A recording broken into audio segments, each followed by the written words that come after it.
నమస్తే. Welcome to our channel. నేను మీ ప్రియాంకర. సజ్జల గారు ప్రెస్ మీట్ పెట్టి మాట్లాడుతూ విభజన చట్టంలోనే రాజధాని అంటే మావిగనుంది. కాబట్టి ఎక్కడైతే అమరావతిలో పనులు జరుగుతున్నాయో వాటిని ఆపేయాలి అని చెప్పేసి ఆయన ఒక స్టేట్మెంట్ పాస్ చేశారు. ఈ స్టేట్మెంట్ పాస్ చేస్తూ మరొక మాట కూడా అన్నారు. దగ్గర దగ్గర 40,000 కోట్ల రూపాయలు తీసుకొచ్చేసి అమరావతిలో మీరు పెడుతున్నారు. అదే మేము గనక ఉండుంటే సంక్షేమ పథకాలు ఇచ్చిండే వాళ్ళం. ఏవైతే పెండింగ్ లో ప్రాజెక్టులు ఉన్నాయో అవన్నీ మేము కంప్లీట్ చేసి ఉండే వాళ్ళము అని చెప్పేసి ఆయన చెప్పుకొస్తూ జగన్మోహన్ రెడ్డి గారికి మాత్రమే రాజధాని మీద ఒక స్పష్టమైన అవగాహన ఉంది, ఇంకెవ్వరికి లేదు అని సజ్జల గారు చెప్తున్నారు.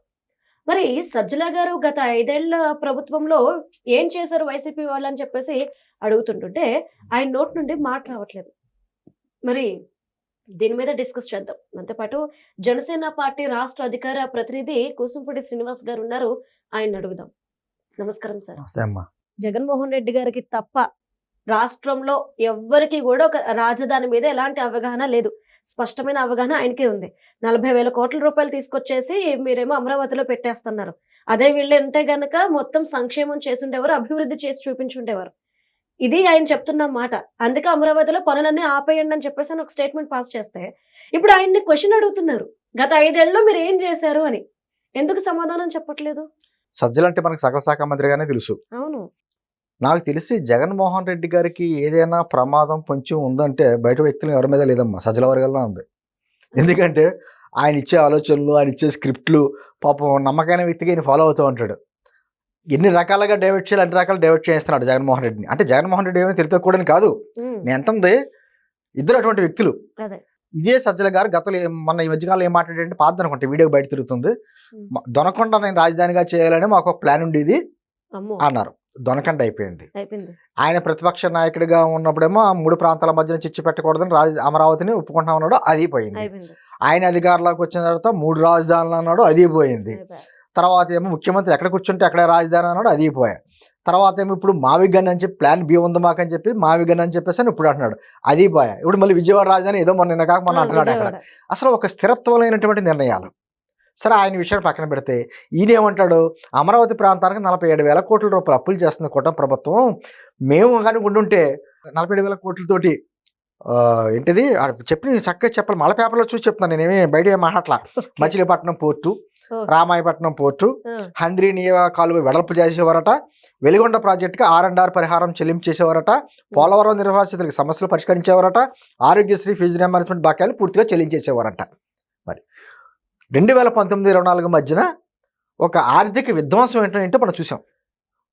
ఎందుకంటే దాదాపు 10.5 లక్షల కోట్లు అప్పులు చేసిన వాళ్ళు అప్పట్లో మేము చాలాసార్లు మాట్లాడేవాళ్ళం. ఎందుకంటే అప్పుల భారం ఎంతగా పెరిగిపోతుందంటే మన రాష్ట్రం కొన్నాళ్ళకి శ్రీలంకలా మారిపోద్దా, లేకపోతే వెనిజులాలా మారుతుందా, ఏ దిశగా ప్రయాణం చేస్తుందని మాట్లాడుకునే వాళ్ళం.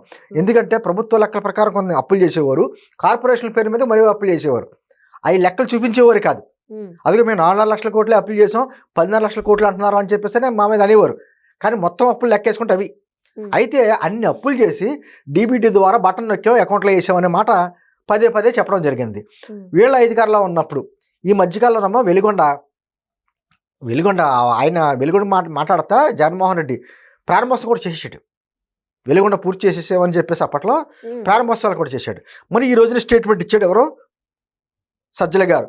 మాకు ఆ డబ్బు కానీ ఉండుంటే వెలిగొండకి సంబంధించి R&R ప్యాకేజీ పరిహారం చెల్లించేవాళ్ళం అన్నాడు. అంటే దాని అర్థం ఏంటి, అప్పట్లో మేము పూర్తి చేయలేదనే కదా. అంటే జగన్మోహన్ రెడ్డిని ఇరికించింది ఎవరో సజ్జల. మరి ఇంకే ఆయన ఏమో నేను మొత్తం పూర్తి చేసేనే కూటమి ప్రభుత్వం కేవలం వాళ్ళ అకౌంట్లో వేసుకుంటుంది అని చెప్పి ఆయన మాట్లాడుతుంటే మేము ఉండుంటే ఆ పరిహారం చెల్లించేవాళ్ళం అంటే అర్థం నువ్వు ఏం చేయలేదనే కదా. తర్వాత ఆరోగ్యశ్రీ బకాయిలు చెల్లించేవాళ్ళం అంటే ఈ గవర్నమెంట్ వచ్చిన తర్వాత పెండింగ్ పెట్టేసావు నువ్వే. ఫీజు రియంబర్స్మెంట్ బకాయి పెండింగ్ పెట్టింది మీరే. నేను అంటుంది బకాయిలు ఆ రోజున మీరు వచ్చిన డబ్బు అంతా ఏం చేశారు ఎవరికి తెలియదు. అంటే మేము పెట్టిన బకాయిలు మేమే తీర్చుకుంటామని చెప్తున్నారు సార్. అలాగా అంటే ఏం మాట్లాడతారో అర్థం కాకుండా వాళ్ళు మాట్లాడే విధానం. మీకు 5 సంవత్సరాలు ప్రజలు అధికారం ఇచ్చారు. అధికారం ఇచ్చినప్పుడు మీరు ఏమీ చేయలేకపోయారు కదా. ఈ రామాయపట్నం పోర్టు కానీ, మచిలీపట్నం పోర్టు కానీ, లేకపోతే పోలవరంకి సంబంధించిన నిర్వాసితులకు ఇవ్వాల్సిన దాన్ని కానీ, వెలిగొండ నిర్వాసితులకు కానీ, గాలేరు నగర్కి కంప్లీట్ చేయడం కానీ ఏదైనా చేసుకోండి. మొత్తం అన్ని సర్వనాశనం చేసి అలా కూర్చున్నారు కదా. మీ హయాంలో ఒక్క శంకుస్థాపన నిన్నేదో మనకి కడప స్టీల్ ఫ్యాక్టరీ కూడా శంకుస్థాపన జరుగుతుంది, దాన్ని కూడా ఆయన అకౌంట్లో వేసుకుంటాకే నేను చేసింది అన్నట్టుగా మాట్లాడి పాపం జిందాల్ గారికి ఎంత పొడుగు రాస్తే ఆయన కూడా పాపం ఏదో రిప్లై ఇచ్చాడు. నేను అంటుంది నిజంగా జిందాల్ గారికి నేను 3 సార్లు చేశాడండి కడప స్టీల్ ఫ్యాక్టరీకి శంకుస్థాపనలో. చేసినప్పుడు 3 సార్లు తర్వాత అయినా కనీసం ఆయన పనులు ప్రారంభించావా, ఎందుకు ప్రారంభించలేవు అంటే దానికి సమాధానం చెప్పడం. రేపు పొద్దున భోగాపురం ఎయిర్పోర్ట్ కూడా అయిపోతుంది కదమ్మా, అది కూడా రాసుకోవచ్చు మీరు. నా హయాంలోనే నేను అన్ని లైన్ చేసి చెప్పడం వల్లనే కూటమి ప్రభుత్వం కంప్లీట్ చేసిందని పేపర్లో వస్తుంది. ప్లాన్ అన్ని చేస్తే వీళ్ళు వచ్చి అంతే ఓపెనింగ్ చేశారు, అన్ని అంతే. రేపు అమరావతి అంతే, పోలవరం అంతే. మీ రాష్ట్రంలో ఏది శంకుస్థాపన జరిగినా నాది అంటాడు జగన్మోహన్ రెడ్డి. మనస్తత్వం బొమ్మ పడితే నా గెలుపు, బొరుసు పడితే నీ ఓటమి, తన అకౌంట్లో ఏముండదు అంటే అటువంటి మనస్తత్వం ఉన్నటువంటి వ్యక్తి. సరే ఈ రోజున అమరావతి గురించి ఇన్ని రకాలుగా మాటలు మార్చిన వ్యక్తులు, మన వాళ్ళకి అర్థం కాని విషయం ఏంటంటే వీళ్ళు అంటున్న మావిగన్న కూడా అదే అమరావతి ప్రాంతంలో సిఆర్డీఏ పరిధిలోనే ఉంది కదా, కొత్తగా ఏం బయట ఏం లేదు, అదే పరిధిలో ఉంది. 3 వైజాగ్, అమరావతి లేకపోతేనేమో కర్నూలు అని చెప్పేసి 3 రాజధానులు అన్న వాళ్ళల్లా 3 నగరాలకు వచ్చేసారు. ఇప్పుడు గుంటూరు, మచిలీపట్నం, విజయవాడ అని చెప్పి వచ్చేసారు. ఏమో రేపు పొద్దున్న లోకేష్ గారు చెప్పినట్టు బెంతాహే అంటారేమో కూడా తెలియదు. బెంగళూరు, తాడేపల్లి, హైదరాబాద్ మధ్యలో రాజధాని కడతామని చెప్పేసి అలా అన్నా కూడా ఆశ్చర్యం లేదు.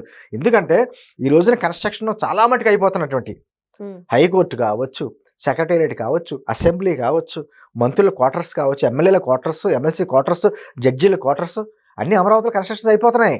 నువ్వు వచ్చి చేసేది ఏంటి ఇంకా మిగతాదంటారా? ఆ సిఆర్డీ పరిధిలో, ఆ రీజన్ పరిధిలో మిగతా డెవలప్మెంట్ అన్ని యూనివర్సిటీస్ వస్తున్నాయి, హాస్పిటల్స్ వస్తున్నాయి, హోటల్స్ వస్తున్నాయి. ఏ రకమైన డెవలప్మెంట్లు జరగాలి ఆ రకమైన డెవలప్మెంట్లు జరుగుతున్నాయి. నువ్వు కొత్తగా చేసేది ఏంటి వచ్చి?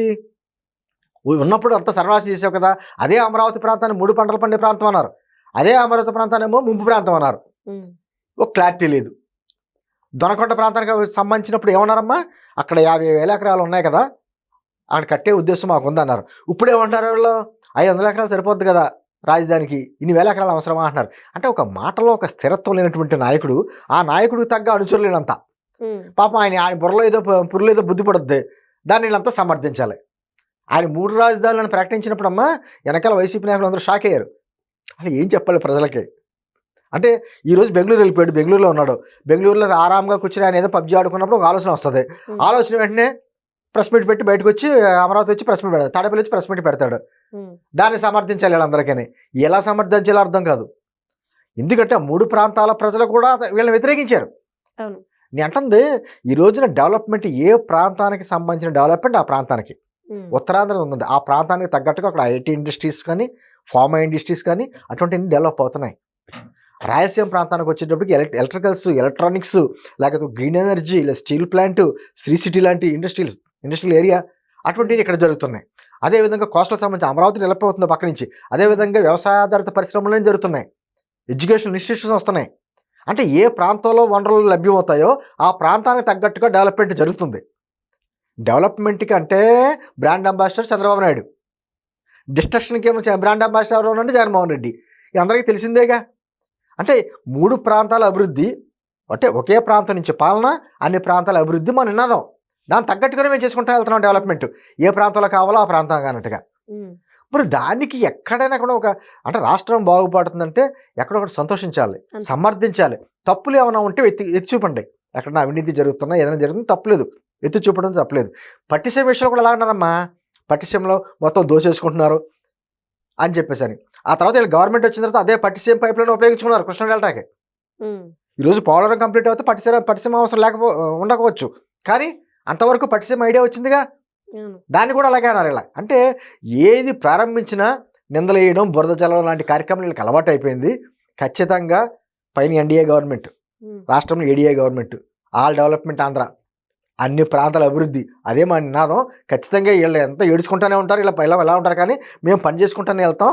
ఏ విధంగా డెవలప్ అవ్వాలో, రాష్ట్రాన్ని ఏ విధంగా ముందుకు తీసుకెళ్లాలో మా ప్రయత్నాలు మేము చేసుకుంటూనే వెళ్తాం. అంతే. Right. Thank you so much sir.